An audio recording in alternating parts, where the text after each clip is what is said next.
Hi Gemini, welcome, and this is your reading. So be open-minded po, hindi po halos lahat makaresonate. Thank you nga po pala sa mga nagsusubscribe, sa mga bumabalik. Maraming salamat. So tingnan natin kung ano yung mensahe sa'yo, Gemini.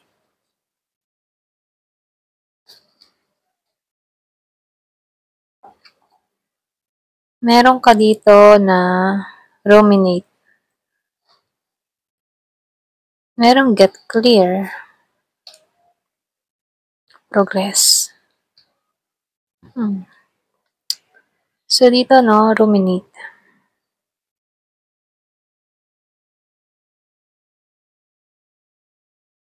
Nakikitaan ko dito, no, ikaw yung tipo ng tao na gusto mo yung naglalakbay ka. So, pwede rin sabihin yung tipong layas, ano? Baga, gusto mo nakakapunta sa kung saan-saan.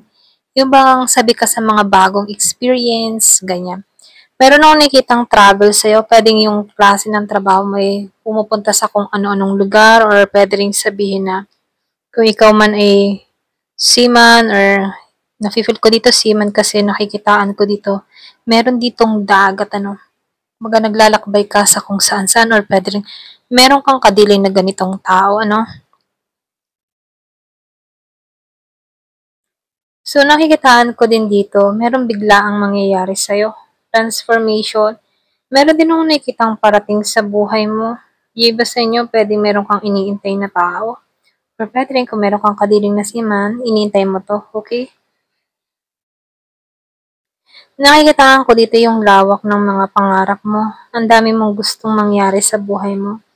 Hindi ka nauubusan dito, no? Andun yung pagiging mong positibo. Andun yung passion mo sa mga ginagawa mo, tinatrabaho mo.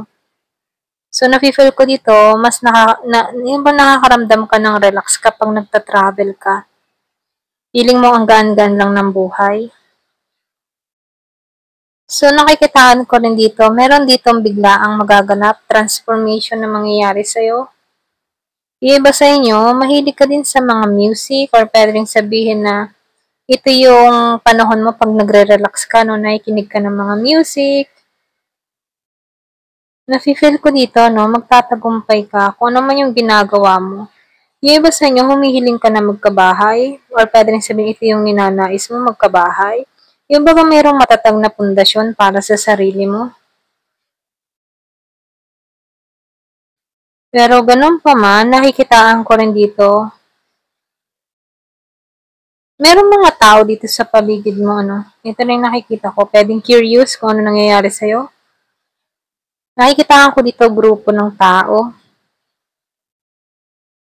Pwedeng curious kung ano ba ang ganap mo sa buhay. Inaalam kung ano ba nangyayari sa'yo. So, nakikitaan ko rin dito, merong good news na parating. Ito lang nafe-feel ko sa'yo. Yung iba sa inyo paglalakbay ang magaganap. Kumbaga banayad lang yung paglalakbay na to. Ito lang nakikita ko. Yung iba naman sa inyo merong ma-attract na tao sa buhay mo. Kumbaga kalmado ka lang tao.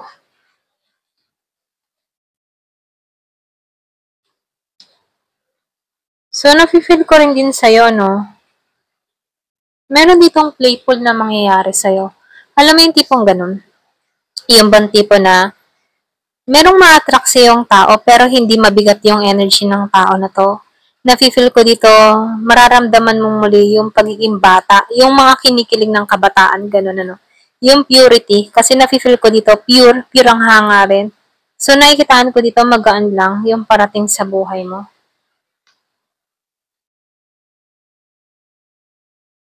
So, nakikita ko dito, mga 4 na araw, merong magme-mensahe sa'yo. Yung iba sa inyo, ano, hindi halos lahat. Meron akong nakikitang message na parating, or pwede rin sabihin, meron kang mababalitaang maganda rito. Pwedeng good news, merong usaping pera. Ito na yung nakikita ko. Pwedeng meron kang iniintay na pera. So, ito na yung nakikita ko dito, no? So, meron ditong pinanganak noong 18. So, get clear. So, dito, lumalabas din dito, no? Meron ako nakikitang tao na magkakaroon ng kaliwanagan sa sitwasyon. Pwedeng meron kang mga kinakaharap or pwede rin meron kang mga pinaplano. So, nakikitaan ko dito yung pagpapasya mo. Meron ditong magiging malinaw ang lahat.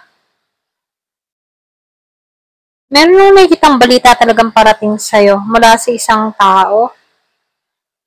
Kumbaga, magiging bal nito yung katahimikan mo. Masaya ka naman dito at kontento. Meron kang mga pinag-aaralan or pwede rin meron kang mga pinaplano. Yung bang tipong meron kang gustong gawing hakbang pero pwedeng nag-aalangan ka pa rin kung gagawin mo to. Pero nakikita ko dito merong kalinawan na mangyayari dito. So, nakikitaan ko rin dito, no? Andito ka sa moment na yung bang tipo na meron kang gustong alamin, meron kang pinag-aaralan, meron kang mga pinaplano, at malino na para sa'yo na kailangan ng gumawa ng action dito. So, meron ditong suporta, no? So, meron ditong mensahe na ipinagkakalob sa'yo, okay?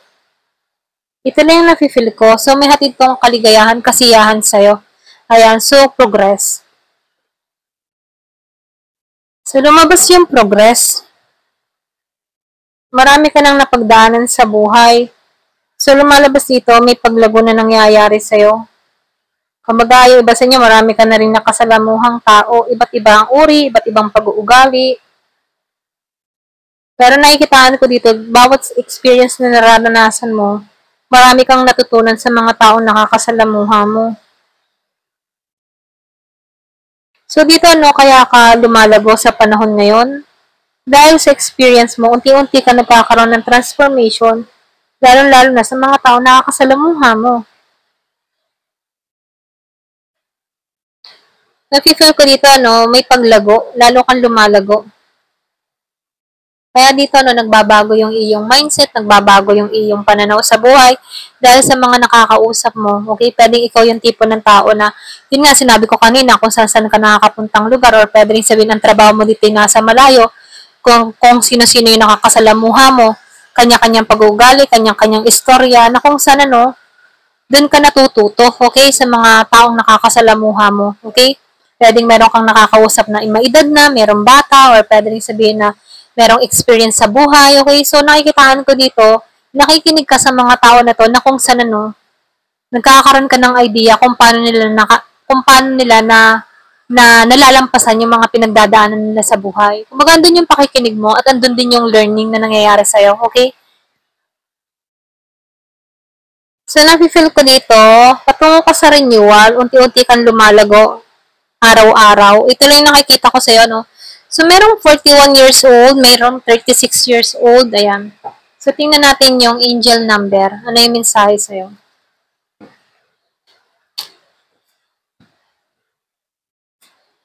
1910, yan, 1919. Yung sinabi ko kanina, panay sabi ko dito, transformation.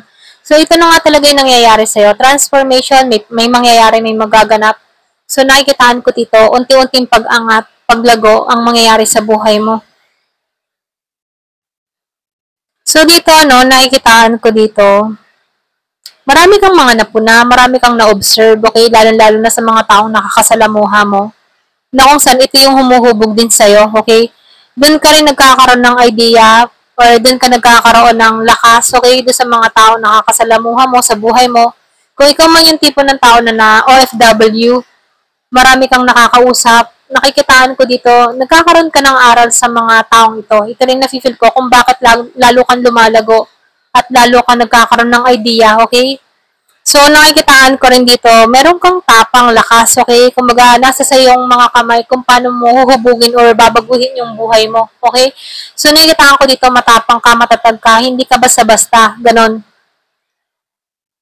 So, nakikitaan ko rin dito, marami ka ding napagtanto sa buhay mo or pwede rin sabihin, marami ka ding na-realize, ano, na kung saan, alam mo na yung purpose mo, alam mo na yung gusto mong mangyari, or alam mo na kung ano yung gusto mong maganap, okay?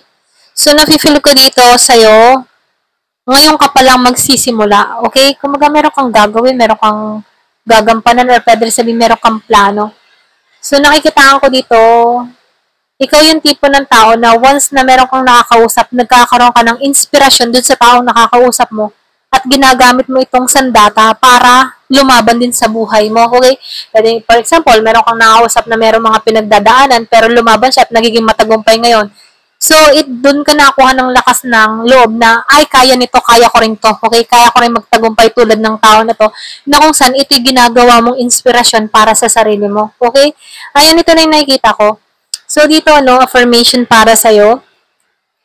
I release what I no longer need to carry. And I open myself to the transformative energy of the divine. Kumbaga, hinahayaan mo si divine, yung kumilos, mag-transform sa'yo, at tinatanggalan mo yung mga bagay na hindi na nakakabuti para sa'yo. Okay?